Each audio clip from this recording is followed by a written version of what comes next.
గౌరవనీయులు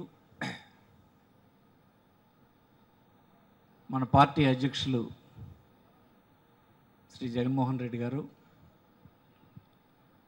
వేదికను అలంకరించిన పార్టీ సీనియర్ నాయకులు, ఇటువైపు కూర్చున్న పార్టీ సహచరులారా, పాత్రికేయ మిత్రులారా, మీ అందరికీ సందర్భంగా హృదయపూర్వక నమస్కారం. నేడు 2 సంవత్సరాల ప్రధాన ప్రతిపక్ష బాధ్యతలు నిర్వర్తించిన పార్టీగా మనం ఈవేళ విస్తృత స్థాయి సమావేశాన్ని ఏర్పాటు చేసుకున్నాం. ప్రధాన ప్రతిపక్షం అనేది ప్రజాస్వామ్యంలో ప్రజలు అప్పగించినటువంటి ఒక బాధ్యత.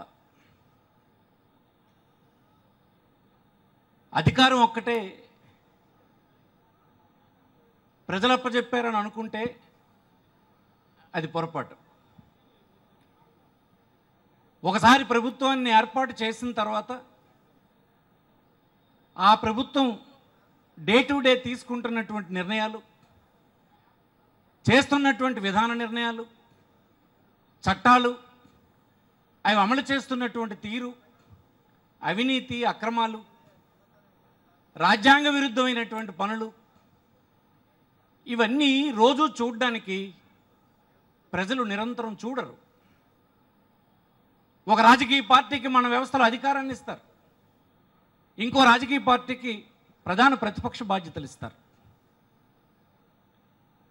ఇందులో మనకు ఒక బాధ్యతని ప్రజలు ఇచ్చారన్నది మనం గుర్తెరిగి ఉండాలని సహచరులందరికీ నేను మనవి చేస్తున్నా. నేడు ఇక్కడికి వచ్చినటువంటి వారు ఎవరు సాధారణమైన ప్రజలు కాదు. మేము ఈ ప్రాంతాల్లో కొన్ని బాధ్యతలు నిర్వర్తిస్తూ గడిచిన 5-6 సంవత్సరాలుగా ఒక రాజకీయ పార్టీని ముందుకు నడిపిస్తున్నటువంటి యోధులంతా నేడు ఇక్కడికి వచ్చినారు. ఒకవైపు ప్రభుత్వం నిర్బంధమైనటువంటి పరిపాలన సాగిస్తున్నా దానికి వ్యతిరేకంగా ప్రజాస్వామ్యబద్ధంగా పోరాటం చేస్తూ నాయకుడు ఆదేశాలని, కార్యక్రమాలని ముందుకు నడిపిస్తూ నిలబడినటువంటి వారు వచ్చారు. అందుకోసం నేను ప్రసంగంలో పెద్ద డెప్త్లోకి మాట్లాడాల్సినటువంటి అవసరం లేదు, మీకు అర్థమైపోతుంది. ఒక పార్టీ నాయకుడిగా మనం ఏం చేయాల్సి ఉంది? ప్రధాన ప్రతిపక్షం బాధ్యతలు నిర్వర్తిస్తున్నటువంటి రాజకీయ పార్టీగా మన మీద ఉన్నటువంటి కర్తవ్యం ఏంటి? ఇవన్నీ ఒకవైపు ఆలోచించినప్పుడు ప్రజల తరఫున మనం నిరంతరం పరిపాలనలో ఉండేటువంటి నేను ముందు చెప్పినటువంటి అంశాలని చూడవలసినటువంటి బాధ్యత మన మీద ఉంది. మనం రేపు అధికారంలోకి వస్తామా లేదా అనేది కొద్దిసేపు పక్కన పెడదాం. కానీ నేడు ప్రధానమైన బాధ్యతలు ప్రతిపక్ష బాధ్యతలు మనకి ఇచ్చినారు. ఆ ప్రతిపక్ష బాధ్యత ఏంటంటే ప్రజల తరఫున ప్రతిరోజు పరిపాలనని చూడడం, తెస్తున్నటువంటి దొంగ చట్టాలన్నింటినీ ప్రజలకు వివరించి చెప్పడం, చేస్తున్న దొంగ విధానాలన్నింటిలో ఉన్న లోపాలని ప్రజలకు చెప్పడం, అమలు చేస్తున్న కార్యక్రమాల్లో పక్షపాతాన్ని ప్రజలకు చూపించడం, ప్రభుత్వాన్ని శాసనసభలో నిలదీయడం, ప్రజల మధ్యన చర్చకు పెట్టి ప్రజలందరినీ చైతన్యవంతులను చేయడం, ఇది మన బాధ్యత. ఇదిగా మనం పరిశీలన చేసినప్పుడు ఈ 2 సంవత్సరాల్లో జరుగుతున్నటువంటిది చాలా విచిత్రంగా ఈ రాష్ట్రంలో మనకు కనిపిస్తుంది. రాష్ట్రంలో దేశంలో అనేకమైన రాష్ట్రాలు ఉన్నాయి. కానీ రాష్ట్రాలకు అన్నిటికీ భిన్నంగా ఇక్కడ పరిపాలన ఒక మిస్రూల్ నడుస్తూ పోతుంది. ఇది దేశంలో అందరితాలుగా దృష్టిని ఆకర్షించిందని మీకు మనవి చేస్తున్నాను. ఇలాంటి మిస్రూల్ చేసుకెళ్ళిపోతున్నటువంటి వారిని ఎవరు గమనించలేదని అనుకుంటే అది పొరపాటని నేను భావిస్తూ ఉన్నాను. కానీ అధికారం అనేది ఒక 5 సంవత్సరాలకు ఇవ్వడం ద్వారా కొంతమంది నిస్సహాయంగా ఉండొచ్చు, కొంతమంది మాట్లాడలేకపోవచ్చు. మళ్ళీ ఇప్పుడు గడచిన కాలంలో ప్రజలు తీసుకున్నటువంటి నిర్ణయానికి మళ్ళీ ఒక ఎగ్జిట్ లేకపోవచ్చు. 5 సంవత్సరాల వరకు ఒక ఎగ్జిట్ లేదు కనుక ఆగిపోవచ్చు. మళ్ళీ ఇది వచ్చినంత వరకు వెయిట్ చేయొచ్చు. అంత మాత్రం ప్రజలు గమనించలేదన్నటువంటి మాట కరెక్ట్ కాదని మీకు మనవి చేస్తున్నాం. సాగిపోతుంది, ఒక మిశ్రములు ఈ రాష్ట్రంలో సాగుతుంది. అడ్డగోలు వ్యవహారం ఒకటి నడుస్తూ ఉంది. ఇట్లాంటివి మనం చూసినప్పుడు మనకు కొంత ఆశ్చర్యంగానే ఉంటుంది. ఎందుకంటే ఒక గొప్ప రూల్ని మనం చూసాం ఈ రాష్ట్రంలో, దేశంలో ప్రశంసలు పొందినటువంటి రూల్ని మనం చూసాం. నిజానికి మన పార్టీ కూడా అదే ఐడియాలజీ నుంచి వచ్చింది. డాక్టర్ రాజశేఖర రెడ్డి ఈ రాష్ట్రంలో 2004లో ముఖ్యమంత్రి అయినప్పుడు ఆయన దేశంలోనే ఒక కొత్త పద్ధతుల్లో ప్రజాస్వామ్యం పట్ల, ప్రజాస్వామ్యంలో ఎన్నికైనటువంటి ప్రభుత్వాలు ఎంత గొప్పగా పరిపాలన చేయొచ్చో అనేటువంటి ప్రజలందరూ ముక్కులు వేలేసుకునేటట్టుగా అతను చేశాడు. ఎందుకంటే మీరు అంతవరకు చూస్తుంటారు, అంతకు ముందున్న ప్రభుత్వాలు కూడా, ఆ ప్రభుత్వాల్లో ఉండే ప్రతినిధులు కూడా ఒక రకమైన పరిపాలన ఉండేది. ఒక ప్రభుత్వం అమలు చేస్తున్న ఒక సంక్షేమ కార్యక్రమం ఒక పేదవాడికి అందాలంటే తను ఒక ధనవంతుడైనా ఉండాలి, లేదు తను మద్దతు ఇచ్చినటువంటి రాజకీయ పార్టీ అధికారంలోకి వచ్చైనా ఉండాలి, లేకపోతే ఒక బలమైనటువంటి కులానికి చెందినటువంటి వాడై ఉండాలి, లేకపోతే కండబలం కలిగినటువంటి వాడు ఉండాలి, కాకపోతే ధనం ఇచ్చి అవినీతి ద్వారా పొందేటువంటి అవకాశమైనా ఉండాలి. కాకపోతే ఈ సంక్షేమ కార్యక్రమం ఇలాంటి వాటికి భిన్నంగా అందేటువంటి పరిస్థితి గతంలో ఆలోచించినటువంటి వారు లేరు రాష్ట్రంలో రాజశేఖర రెడ్డికి ముందు. ఒకవేళ ఉన్న అవి కాగితాల మీద ఉండేవి, అమలు చేయడానికి ఇష్టపడేవాళ్ళు కాదు కింద ప్రతినిధులు. పార్టీల్లో పెద్ద లోపం లేకపోయినా తర్వాత అమలు చేసేటువంటి వాళ్ళు చిత్తశుద్ధి ఉండేది కాదు. డాక్టర్ రాజశేఖర రెడ్డి గారు వచ్చారు. వచ్చినప్పుడు మనందరం చూసాం, శాచ్యురేషన్ కాన్సెప్ట్ ఒకటి వచ్చింది. ఆ కాన్సెప్ట్ ఉద్దేశం ఏంటి? రాష్ట్రంలో ఒకసారి ఒక ప్రజలు ఎన్నుకున్నటువంటి ప్రభుత్వం ప్రజాస్వామ్య వ్యవస్థలో ఏర్పడినప్పుడు, ఆ ప్రభుత్వం అధికారంలోకి వచ్చిన తర్వాత తనకు మద్దతు ఇచ్చినటువంటి వారికే సంక్షేమ కార్యక్రమాలు అందించేటువంటి పరిస్థితి ఉంటే అది అన్యాయం కదా. ఒకసారి ఓటేసినటువంటి వ్యక్తులు ఆ వేలుండి నేషనల్ మూడ్ మీదో, రాష్ట్రంలో ఉండే ప్రాంతీయ విభేదాల మీదో, లేదు సామాజిక వర్గాల సమీకరణలోనో, రకరకాల కారణాల వల్ల ఒక రాజకీయ పార్టీకి ఓటు వేయొచ్చు. కానీ అధికారంలోకి వచ్చినటువంటి పార్టీ నాకు ఓటేసినటువంటి వారికి, నా సామాజిక వర్గానికి, నా కులం వాడికి, నా మతం వాడికి ప్రభుత్వ కార్యక్రమాలు అందిస్తానని అనడం అనేది ఎంత ఘోరం. దానికి భిన్నంగా రాజశేఖర రెడ్డి గారు ఒక నిర్ణయం తీసుకున్నారు. అందుకే ఆనాడు ఒక ఇల్లు ఇచ్చినా, ఒక భూమికి పట్టా ఇచ్చినా, లేదు ఒక పెన్షన్ ఇచ్చినా, ఏ ప్రభుత్వం అమలు చేస్తున్న ఏ సంక్షేమ కార్యక్రమం కిందకు తీసుకువెళ్ళినా కులం, మతం, రాజకీయ పార్టీ, ఏ జెండా, ఏ చొక్కా అని చూడకుండా ఆ వేళ ఆ కార్యక్రమం అందింది. దాన్ని చాలామంది మన పార్టీ వాళ్ళు కూడా అప్పట్లో రాజశేఖర్తో ఉన్నటువంటి వాళ్ళు కొంతమంది విభేదించినారు. కానీ అతను చాలా ఫర్మ్గా ఆ విషయాన్ని చెప్పారు. ప్రజాస్వామ్యబద్ధంగా ఎన్నికైనటువంటి పార్టీలు ఎన్నికైన మరుక్షణం వాళ్ళకు ఉండాల్సినటువంటి కర్తవ్యం, వారు పరిపాలన చేస్తున్న పరిధిలో ఉండే ప్రజల కన్నీరును తొడవడానికి నిరంతరం ప్రయత్నం చేస్తుండాలని అతను గట్టిగా నమ్మడం వలన ఇవన్నిటికీ అతీతంగా అతను పరిపాలన అందించగలిశాడు. అందులోంచి పుట్టినవే మీకు ఆరోగ్యశ్రీ. ఆరోగ్యశ్రీ ఏంటి? రోజు అతను ముఖ్యమంత్రి అయ్యేటప్పటికీ ప్రతిరోజు 400 మందినో 300 మందినో చూస్తుండేవాడు. చూస్తున్నప్పుడు వచ్చినటువంటి విజ్ఞాపనలన్నీ ఏంటి? సార్ మాకు అన్నీ బాగానే ఉన్నాయి, మాకు జీతం వస్తుంది, కాకపోతే ఉద్యోగం వస్తుంది, పంట పండుతుంది, మీరన్నీ చేస్తున్నారు, సంతోషంగా ఉంది, ఇల్లు ఇచ్చారు. కానీ ప్రతి సంవత్సరం మా ఉమ్మడి కుటుంబంలో ఒక వ్యక్తి హాస్పిటల్ పాలైతే 2 లక్షల రూపాయలు 3 లక్షల రూపాయలు డబ్బు పెట్టాల్సినటువంటి అవసరం వస్తుంది. తద్వారా మా కుటుంబం అంతా ఆర్థికంగా చిదిగిపోతుంది, అప్పులు పాలైనాం, మెడకు ఉరితాడేసుకునే పరిస్థితి వచ్చింది అని చెప్పి ఆవేదన ఉండేది. అలాంటి విజ్ఞాపన పత్రాలన్నీ క్రోడీకరించి చూసిన తర్వాతే దీనికి పరిష్కారం కనుక్కోవాలని చెప్పి రాజీవ్ ఆరోగ్యశ్రీ అనేటువంటి పథకాన్ని రాజశేఖర రెడ్డి గారి బ్రెయిన్ చైల్డ్ అది ఎక్కడి నుంచో మనం తెచ్చుకున్నది కాదు. దీనికి అడ్రస్ చేయాలని చెప్పి ఆ వేళ ఒక 800 కోట్ల రూపాయల సంవత్సరానికి ఖర్చు పెడితే అందరికీ ఇన్సూర్ చేయించి ఒక హామీని ఇవ్వగలిశారు. తద్వారా ఏమైంది? రాష్ట్రంలో ఒక తెల్ల కార్డు కలిగినటువంటి పేదవాడు నేరుగా కార్పొరేట్ హాస్పిటల్కి వెళ్ళి అడ్మిట్ అయిపోయి వైద్యం చేయించుకొని హాయిగా ఇంటికి వచ్చేటువంటి పరిస్థితి వచ్చేసింది. దీనికి చాలా విమర్శలు ఆనాడు ఉన్నటువంటి తెలుగుదేశం పార్టీ అపోజిషన్లో చేసింది. గొప్పగా చేయగలిసినాం అంటే అలాంటి రూలర్కి అట్లాంటి విశాలమైనటువంటి భావాలు ఉండాలి.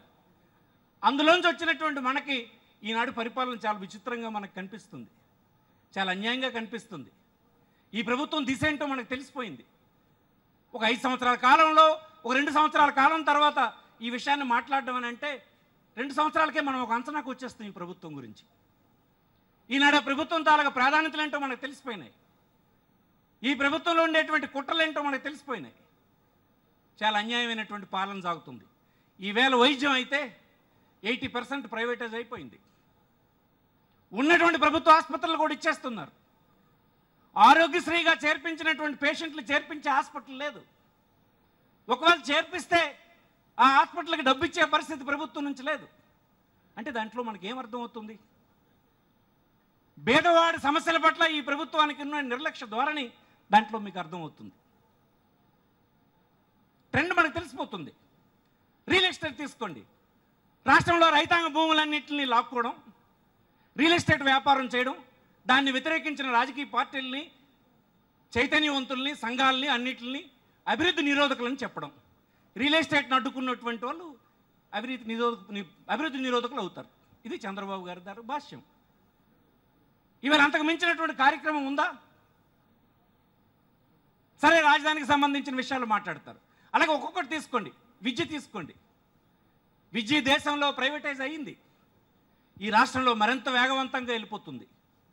వెళ్ళిపోతుంటే నాడు రాజశేఖర రెడ్డి గారు ఒక ఆలోచన చేశారు. ఒక పేదవాడు తన కొడుకు తెలివైన వాడై ఉంటే, ఉన్నత విద్య చదువుకోవాలనుకుంటే ఆ కుర్రాడికి తన పేదరికం అడ్డు రాకూడదని చెప్పి ఒక ప్రోగ్రామ్ని ఐడెంటిఫై చేసి ఇవ్వడం జరిగింది. తను ఉన్నత విద్య చదువుకోవడానికి అవసరమైనటువంటి ఫీజులు, స్కాలర్షిప్ అన్నీ ఇచ్చి వాడిని చదివించి ఆ కుటుంబ స్థితిగతుల్ని ఆ అబ్బాయిని చదివించడం ద్వారా వాడు ఉన్నతమైన స్థితికి తీసుకెళ్లడం ద్వారా ట్రాన్స్ఫార్మ్ చేయాలన్నటువంటి ఆలోచనే ఆవిడ ఫీజు రీయింబర్స్మెంట్. నిజానికి ఆవిడకి కూడా చాలా బర్డెన్ అయిన కార్యక్రమమే. కానీ ఒక సమాజాన్ని, ఒక పేద వర్గాల్ని మార్పు చేయడానికి ఇది గొప్ప ఆయుధం అని చెప్పి ఆయన భావించి పెడితే, మీరు వచ్చినప్పటి నుంచి 2 సంవత్సరాలు దాన్ని డైల్యూట్ చేస్తున్నారు. 35,000 రూపాయలకు పరిమితం చేశామని చెప్పారు. చాలా కాలేజీలకు ఈనాడు వారు ఇచ్చినటువంటి రాయితీలు ఏవి ఆ కాలేజీలకు ఇవ్వకుండా చేస్తున్నారు. ఒకవైపు కొన్ని ప్రాంతాల్లో స్కూళ్ళు ఎత్తేస్తున్నారు. ప్రైవేట్ స్కూళ్ళకి పెద్ద ఎత్తున మీ క్యాబినెట్లో ఉన్నటువంటి సహచరులకు ప్రోత్సహించే పని చేస్తున్నారు. ఈవేళ పేదవాడు చదువుకునేటువంటి పరిస్థితి ఈ రాష్ట్రంలో లేదన్న విషయం నిరాశ నిస్పృహల్లో మొత్తం పేదవాళ్ళు వెళ్ళిపోవడం జరిగింది. ఈ ప్రభుత్వ దిశ ఏంటి మనకు అర్థమవుతుంది కదా. ఏ దిశ వైపు వెళ్తుందో అర్థమవుతుంది కదా. ఇట్లాగే ఇవి తీసుకుంటే ఏ రంగంలో తీసుకోండి. వ్యవసాయం మీరు చెప్తే వ్యవసాయం కేవలం రుణాలు ఇవ్వలేదని అంటారు. రుణాలు ఇవ్వడం కాదు, మీరు కొంత డిప్తలోకి పోయి నాయకులందరూ ఆలోచన చేస్తే ఒక 65 సంవత్సరాల స్వతంత్ర భారతంలో జరిగింది ఏంటంటే, రైతుకు కావలసినటువంటి పెట్టుబడిని ప్రైవేటు వడ్డీ వ్యాపారస్తుల ద్వారా దోచుకోబడకూడదని చెప్పి కేంద్ర రాష్ట్ర ప్రభుత్వాలు 65 సంవత్సరాలు చేసిన కృషే ఉమ్మడి రాష్ట్రంలో 84,000 కోట్ల రూపాయలు ఖరీఫ్ ప్లాన్ కింద ఆ వేళ 13-14 సంవత్సరానికి ఇవ్వడం జరిగిందని మీకు మనవి చేస్తున్నాను. అంటే 65 సంవత్సరాల కృషి జరిగింది. అందులో భాగంగా ఆఖరికి వడ్డీ లేని రుణం వరకు తీసుకెళ్లడం జరిగింది. ఎందుకు కారణం చేత? రైతు అనేటువంటి వాడు తను పండిస్తున్నటువంటి పంట గిట్టుబాటు రాక, తన పరిస్థితులు మెరుగుపడక అనేక ప్రాంతాల్లో మెడకు ఉరితాడు తగిలించుకొని చనిపోతున్నటువంటి పరిస్థితులు ఉన్నాయి. ఈ పరిస్థితుల్లో ప్రధానంగా జీవనాధారం అయినటువంటి, ఎక్కువ మందికి జీవనాధారం అయినటువంటి వ్యవసాయ రంగాన్ని నిలబెట్టడానికే చాలా చర్యలు ఆనాడు రాజశేఖర రెడ్డి గారు తీసుకున్నారు. కేంద్ర ప్రభుత్వం నాడు వద్దంటే ఉచిత విద్యుత్ ఇవ్వడం జరిగింది. అప్పటి నుంచి చేసిన కృషి వలన బ్యాంకులు పెద్ద ఎత్తున రైతులందరినీ తన ఫోల్డ్లోకి తీసుకొని వడ్డీ లేని రుణం ఇచ్చే కార్యక్రమం ద్వారా 84,000 కోట్లకు తీసుకొస్తే ఇప్పుడు ఏమైంది?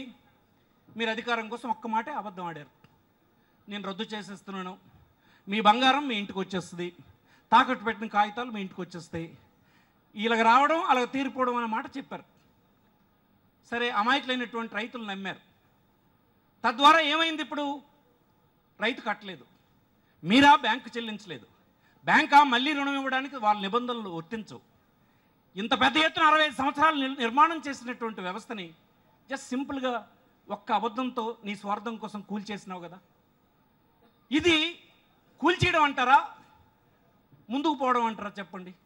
ఆయన ఏం చెప్తుంటాడంటే ఈ మాదిరిగా ముందుకు పోతున్నాం అంటారు. ఏంటి ముందుకు పోవడం? మళ్ళీ రైతులందరూ ప్రైవేట్ వడ్డీ వ్యాపారస్తుల దగ్గరికి 3 రూపాయల వడ్డీకో 4 రూపాయల వడ్డీకో సగబంటం పంచుకోవడానికో పోతున్నటువంటి పరిస్థితులు రాష్ట్రంలో దాపురిస్తే ఈ మాదిరిగా మనం ముందుకు పోతున్నాం. ఏ మాదిరిగా ముందుకు పోతున్నాం? ఏమైంది ఇప్పుడు నీ రుణ ప్రణాళిక? బ్యాంకులకు మీరు ఆంక్షలు పెడితే బ్యాంకులు ఏం చేస్తాయి?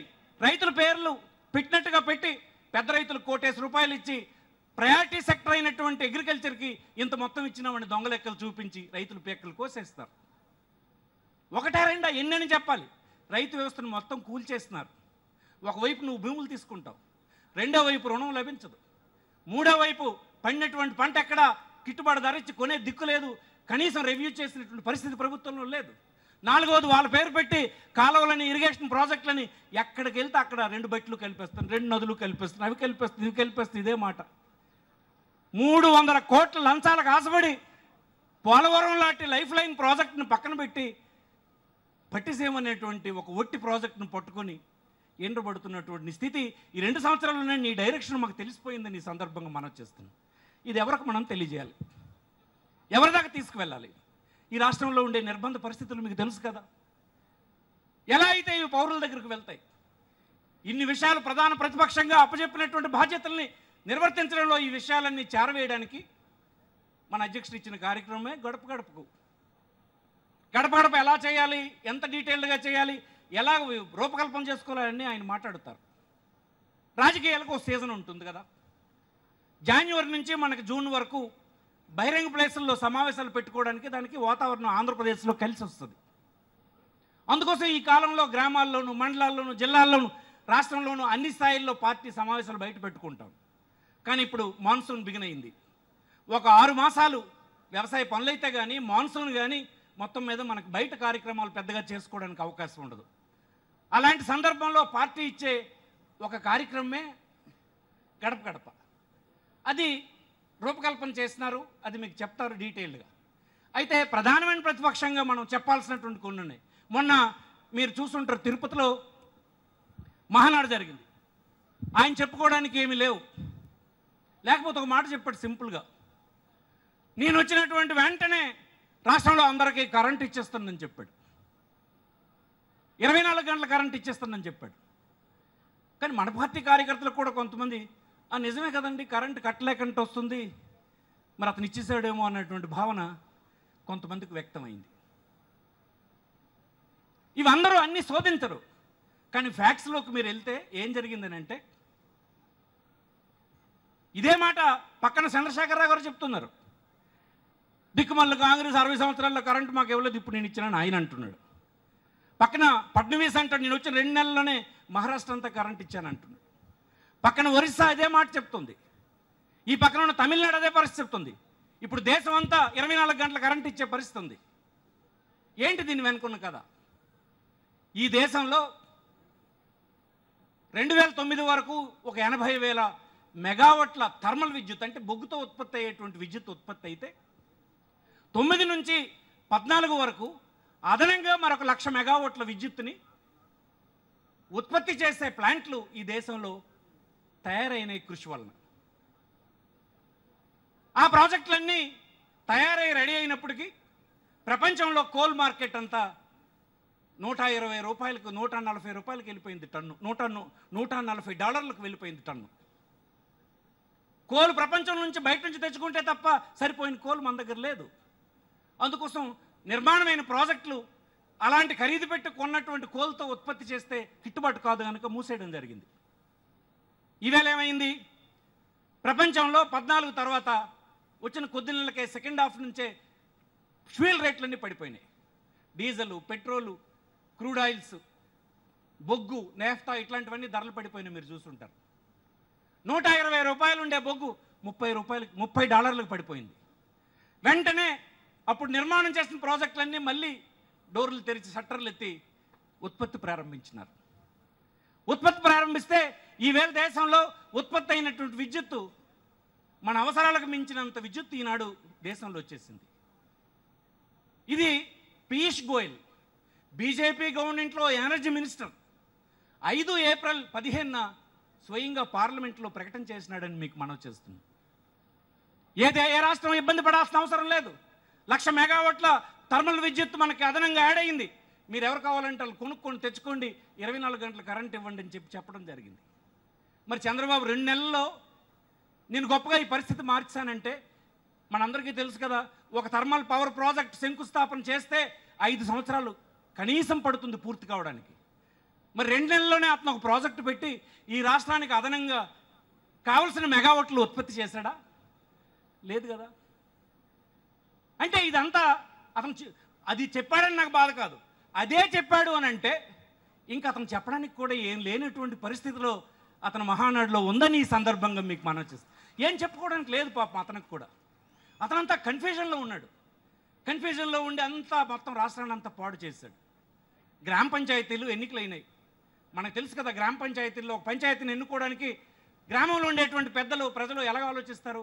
మన గ్రామానికి అన్యాయం చేయనటువంటి వాడు ఎవడరా అని చూస్తారు. ముఖ్యంగా డబ్బు తినకుంటూ ఉంటాడు ఎవడరా అని చెప్పి ఒకటి ఎంచుకుంటారు. కులం చూసో, కాకపోతే వాడి మంచితనం చూసో, కుటుంబంలో వాడి పద్ధతులను చూసో, వీధిలో వాడి సుగుణాలను చూసో, నీతి నియమాలను చూసో ఎంచుకుంటారు కదా. గ్రామ పంచాయతీలు ఏర్పడ్డాయి. ఏర్పడిన తర్వాత నువ్వు వచ్చావు. వచ్చేం చేసావు? రాజ్యాంగబద్ధంగా ఉండాల్సినటువంటి గ్రామ పంచాయతీలు ఈవేళ ఎలా ఉన్నాయి?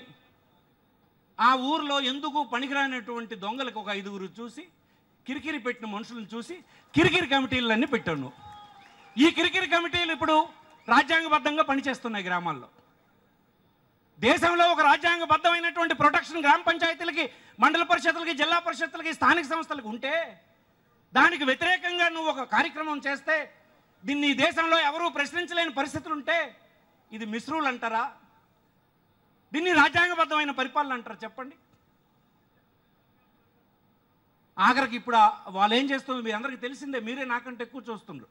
ఆఖరికి కిరికిరి కమిటీ వాళ్ళు 1000 రూపాయల దగ్గర 100 రూపాయలు ప్రతి నెల పేక నొక్కిసి లాగేసుకునే పరిస్థితి వచ్చింది. ఇది మిస్రూల్ కదా. అంటే రాజ్యాంగ స్ఫూర్తికి విరుద్ధంగా ప్రభుత్వం వెళ్ళిపోతుంది అనడానికి ఇది ఒక ఉదాహరణ. ఈవేళ అధికారులు ఎవరు చట్టబద్ధంగా పనిచేసే పరిస్థితి లేదు. ఎందుకు కారణం చేత? ఇసుకది మనం చూసాం. ఇసుక నేను అమ్ముతానన్నప్పుడు అందరూ టీడీపీ గద్దలన్నీ రివర్స్ అన్నిటి మీద కూర్చున్నారు. ఉన్నటువంటి నిబంధనలు, చట్టాలు ఎక్సర్సైజ్ చేయాలంటే ఏ ఒక్కడు అనుమతించని పరిస్థితి వచ్చింది. తీరా ఒక ఒక ఎంఆర్ఓ గోపు మీద కొట్టాడు. పాపం ముఖ్యమంత్రి గారు సముదాయించడానికి పిలుస్తారని పిలిచారు.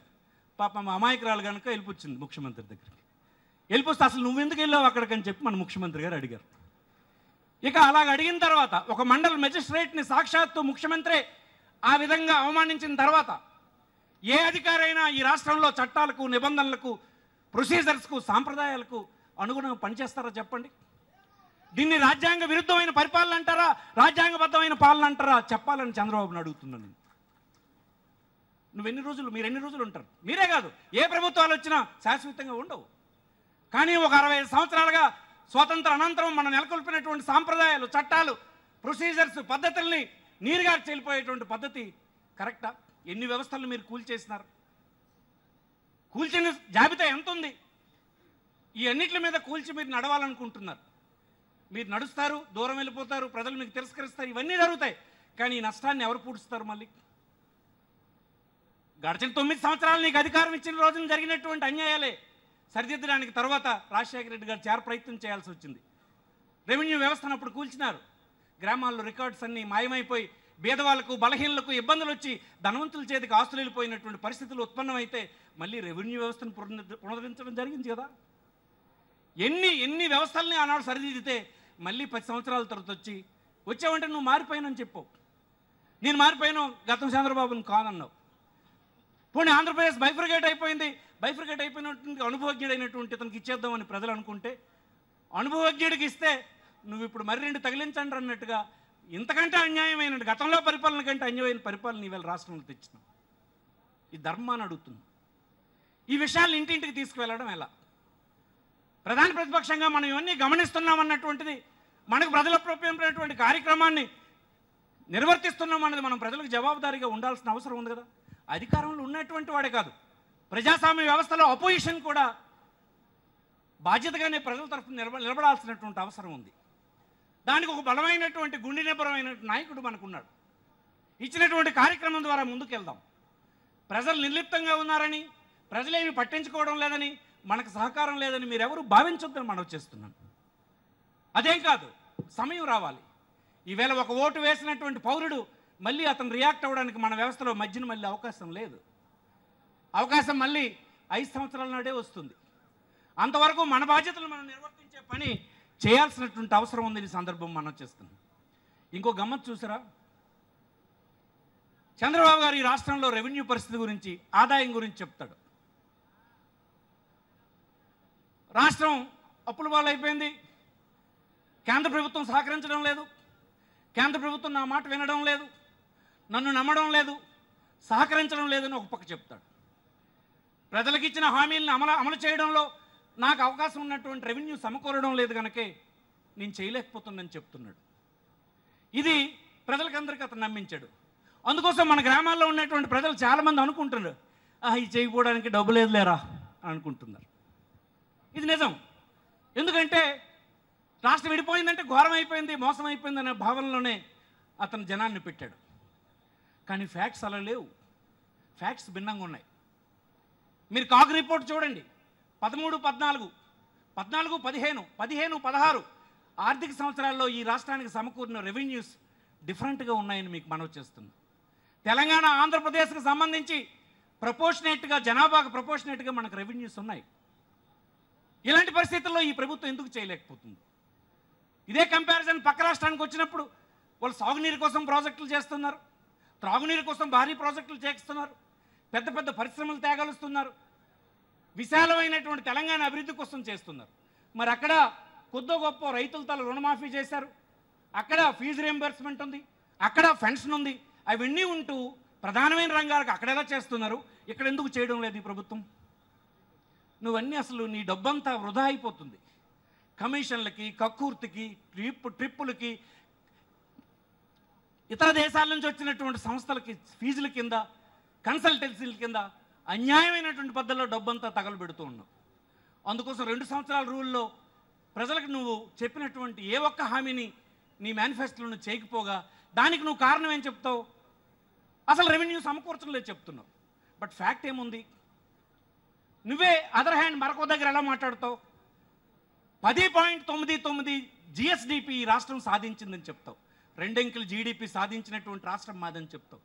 జీడిపి అంటే ఒక రాష్ట్రానికి సమకూరిన ఆదాయంతో ఉంటుంది. అది దానికి కానీ నీకు వచ్చినటువంటి రెవెన్యూ ఎంత ఉండాలి? రెవెన్యూ పెరుగుదల కనీసం 30% అయినా నీకు రెవెన్యూ పెరుగుదల కనిపించాలి.